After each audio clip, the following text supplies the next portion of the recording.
Hello সবাই, আসুন আজকে একটা নতুন ওয়ার্ডের মিনিং শিখি। ওয়ার্ডটা হচ্ছে অ্যাবিসমাল। অ্যাবিসমাল, আমার সাথে আরেকবার বলুন। অ্যাবিসমাল। আচ্ছা, স্পেলিংটা বলছে ABYSMAL, ABYSMAL, ABYSMAL। আম, আপনি যদি কখনো দীঘা, পুরী, চাঁদপুর, তাজপুর এই জায়গাগুলোতে গেছেন, আমি কেন বলছি এই এক্সাম্পলটা, কারণ আমি এই সবে ওইটাকে কি বলে, চাঁদপুর থেকে এলাম এই সবে।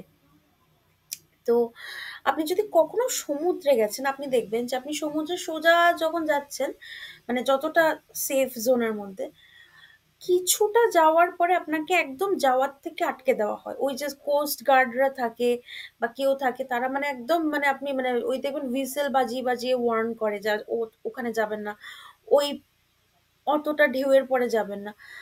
ওই জায়গাটা থেকে সমুদ্রের যে তট, মানে সমুদ্রের যে বীজটা, সেটা ধপ করে পড়ে যায়। ঠিক আছে, মানে জলের তল আমরা দেখতে পাই, অনেক সময় দেখতে পাই না।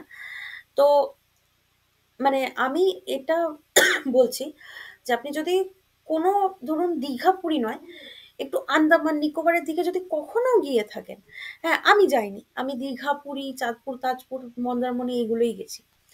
তো এই জায়গাগুলোতে যেখানে জলটা একদম টলটলে পরিষ্কার, সেখানে দেখা যায় যে কিছুটা কিলোমিটার সোজা গিয়ে উইদিন 5 কিলোমিটারের মধ্যে এটা হয় যে মাটিটা একদম একটা ঢালু।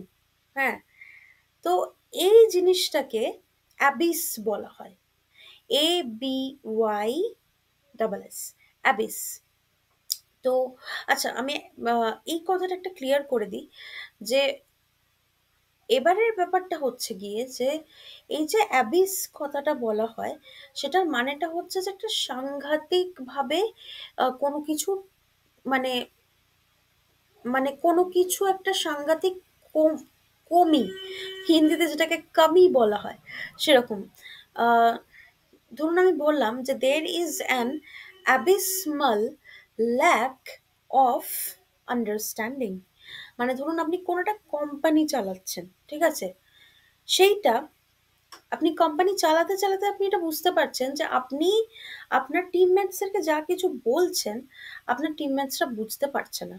ঠিক আছে, তার মানে কি আপনার এবং আপনার টিমমেটসদের মধ্যে সাংঘাতিক একটা ল্যাক অফ আন্ডারস্ট্যান্ডিং আছে।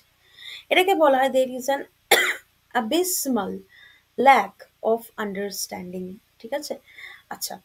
তো এই যে এই মানে কোনো কিছু সাংঘাতিক, ধরুন আমি বললাম যে একটা ক্রিকেট টিম, হ্যাঁ, এবার ক্রিকেট টিমে কোনো একজন প্লেয়ার বলছে যে না আমি এখন খেলবো না। ঠিক আছে, তাকে সাবস্টিটিউটের বেঞ্চের মধ্যে বসানো হলো যে যখন প্লেয়ার চেঞ্জ হবে তখন তুমি যাবে। যখন তার টার্ন এলো তখনও তিনি খেলতে উঠবেন না। তখন তিনি বললেন যে না, I am not going to play. তো তখন যে কোচ সে বলতে পারে যে your abysmal lack of action has caused us a lot of failure। মানে ওই প্লেয়ারটা যদি ঠিক টাইমে উঠে খেলতে লেগে যেত, তাহলে টিমটা জিতে যেত। রাইট? Stay tuned.